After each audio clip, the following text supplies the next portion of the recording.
Prepare yourself for an incredibly intriguing and suspenseful recap. Here we go.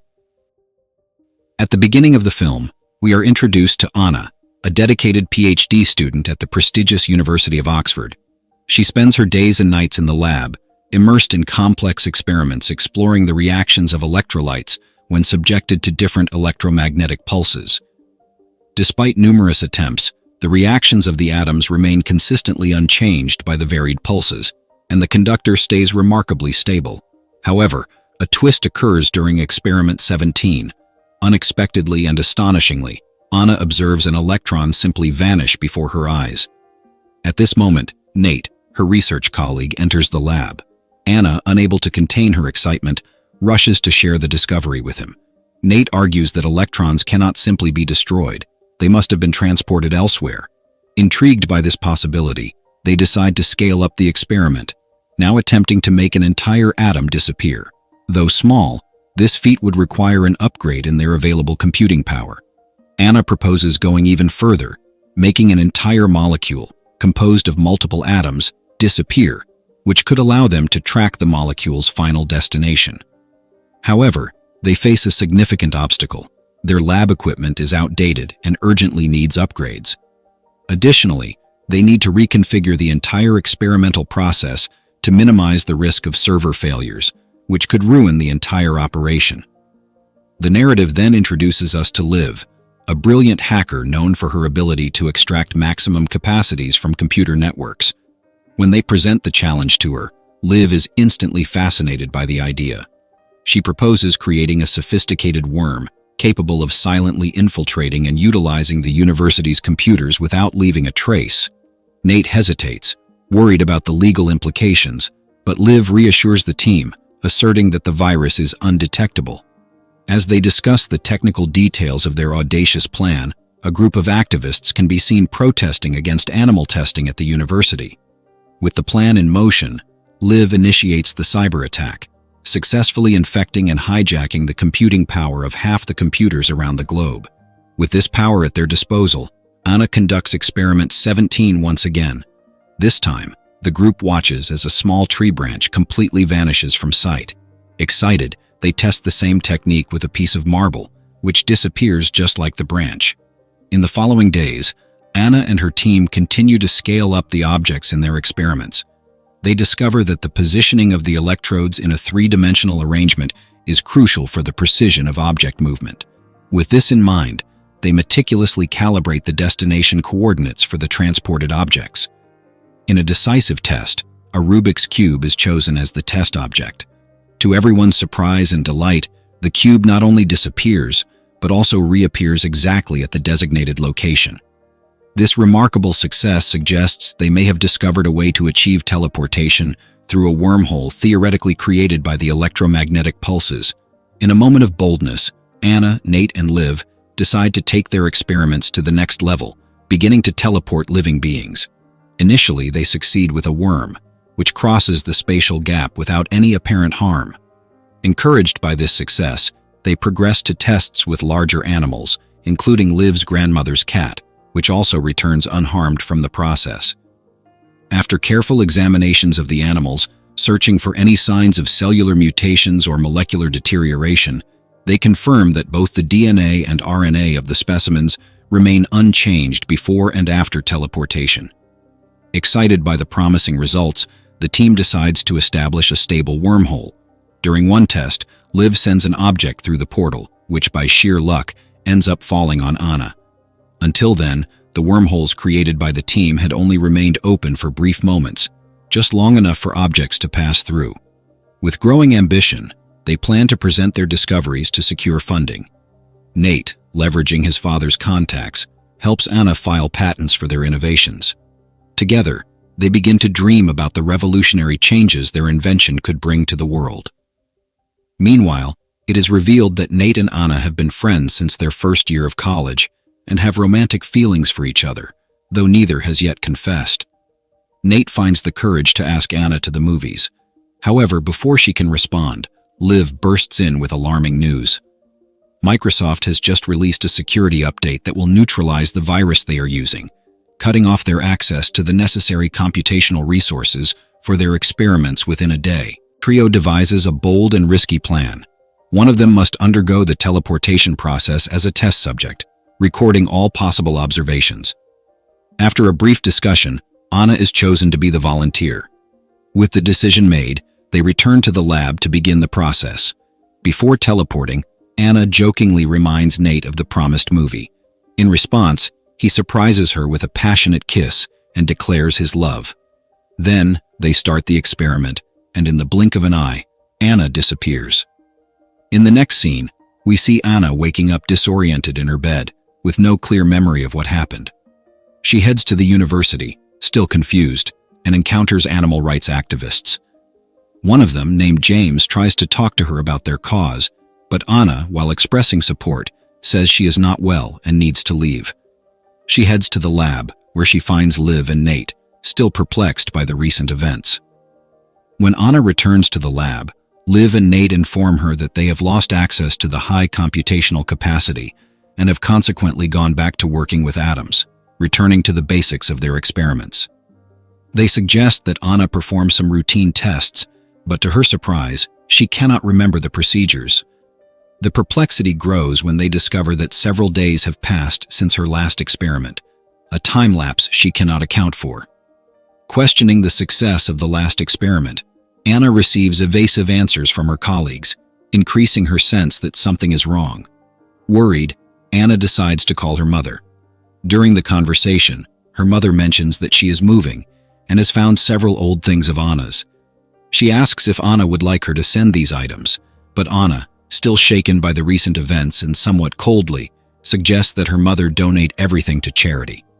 Returning home, Anna finds her room completely ransacked, a sight that deeply disturbs her. While trying to process the disorder, she notices an intruder wearing a monkey mask. The intruder not only disturbed her personal space, but also stole her scientific work, identity, and laptop. Desperate, Anna pleads for the return of her work, but the thief ignores her appeals and flees. Enraged, Anna confronts him physically, resulting in both falling out of a window. The ensuing chase ends in a narrow street, where, after a moment of tension, the thief pushes Anna into an alley, leaving her unconscious. When Anna wakes up, it is already night. She immediately returns to the lab and reports the assault to Nate, who surprisingly shows little surprise. Anna confesses that she has felt strange since the experiment, reporting constant headaches and frequent memory lapses. Nate tries to reassure her, suggesting that she should just rest.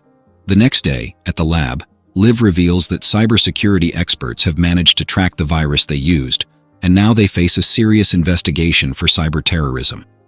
The threat of imprisonment further strains the already tense atmosphere among them. In this tense climate of paranoia, Anna begins to exhibit even more atypical behaviors. She doesn't eat, but inexplicably remains seemingly healthy. Moreover, she starts to note down all the day's events to combat the forgetfulness that afflicts her. In a twist, while trying to store blood samples in the depot, Anna finds the door inexplicably locked, an unusual occurrence as the door is normally left open. This leads her to suspect that Liv and Nate might be conspiring against her, perhaps even trying to usurp her project. They insist that it was Anna herself who locked the door and forgot, but she, consumed by distrust and frustration, furiously leaves the lab. Away from the lab's turmoil, Anna once again encounters the protesters outside the university. This time, she fixes her gaze on an individual wearing the monkey mask, the same one the intruder used. However, upon closer inspection, she notices that several people in the crowd are wearing identical masks, revealing it to be part of the protest theme. At that moment, James, one of the activists, approaches and confronts her directly about the rumors of illegal animal experiments. Anna, surprised and defensive, threatens to call the police. James, however, remains firm and warns her about the consequences of her actions. That evening, Anna and Nate meet for dinner, an attempt at normalcy amidst the chaos. Anna, anxious, takes the opportunity to question Nate about the oddities she has noticed. He tries to reassure her, insisting that nothing is wrong and asking her to stop suspecting him and leave. He even suggests that Anna write in her notebook to remind herself to trust them. Distrustful, Anna challenges him, asking for a kiss as proof of his sincerity. Nate hesitates and refuses, which only intensifies Anna's suspicions. The next day, with tensions rising, Anna goes to the lab and requests to see the camcorder to review what happened during the experiment. Nate, however, informs her that the camcorder is at his house because he is transferring the videos to the computer. He suggests that Anna might want to visit her mother to distance herself from the situation. This agitates her even more, and she openly accuses them of trying to push her away to usurp her project. Determined, Anna vows to protect her research at all costs. Soon after, the dean calls an urgent meeting with all the students. He reveals that a devastating virus has infected hundreds of millions of computers globally, and its origins have been traced to their building. The news makes Liv and Nate tremble with worry as the prospect of being arrested becomes tangible. They try to prepare Anna for a possible interrogation, but she seems uninterested and distant. On her way to the university the next day, Anna is intercepted by a detective named Stovington, who, along with his colleague, takes her in for questioning. During the session, Stovington explains that their main interest is not the virus itself, but understanding why someone would need to access 800 million computers. Anna, firmly and with a touch of disdain, denies any involvement, assuring them that her expertise is in chemistry, not programming.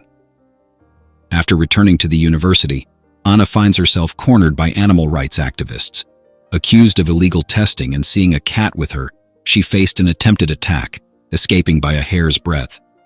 Desperate for answers, Anna breaks into Nate's house, armed, and enters through the window.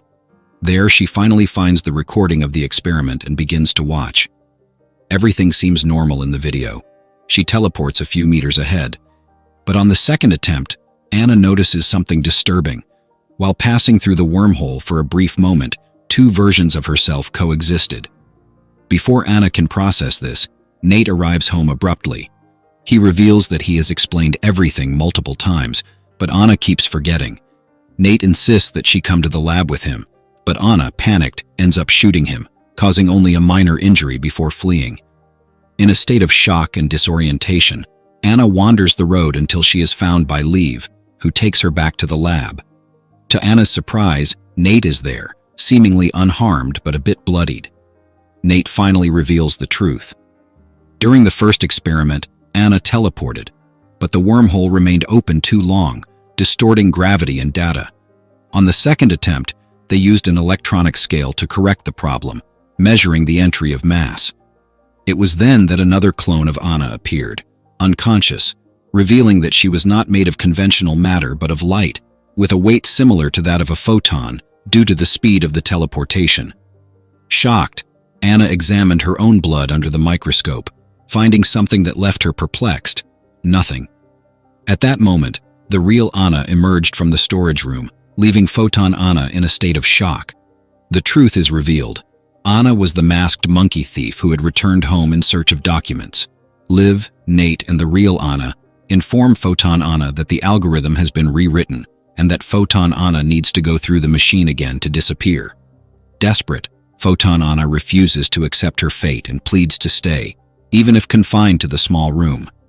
Liv and Nate explain that they have tried to keep Photon Anna before, without success. She woke up every day with no memory of the previous day, tried to escape, and inevitably hurt those around her. Finally, Photon Anna agrees to leave, questioning where she will go. They respond that she will not go anywhere and will disappear without a trace. Before leaving, Photon Anna makes one last call to her mother, expressing all her love. To her surprise, her mother had sent a package containing tapes of memories from her childhood. She plays them one by one, deeply moved. With courage, Photon Anna bids everyone farewell and walks determinedly to the teleporter. The wormhole opens and in an instant, she disappears forever. Thus, the movie comes to an end.